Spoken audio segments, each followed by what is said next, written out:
রোজা তো হাফ হয়ে গেল আর আস্তে আস্তে ঈদের দিনগুলো কিন্তু চলে আসছে। তো আজকে মার্কেটিংগুলো কমপ্লিট করবো ভেবেছি। আর আমার আগে দিয়ে কিন্তু দুটো অনলাইনে ড্রেস হয়েই গেছে।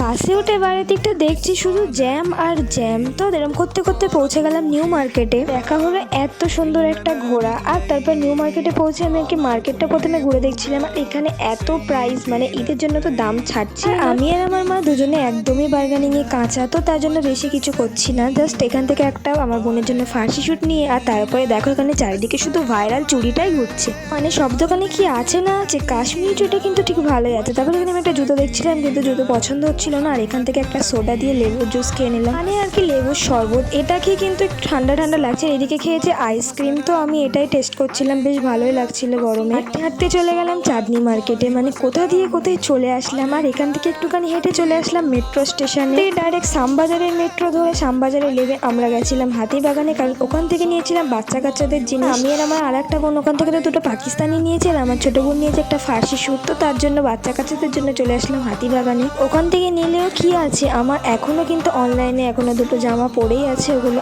আসবে খুব তাড়াতাড়ি, সেটাও শেয়ার করবো। আর এখানে এসে দেখি বাবা বৃষ্টি হচ্ছে, কিন্তু বাড়ি এসে বৃষ্টি হয়নি।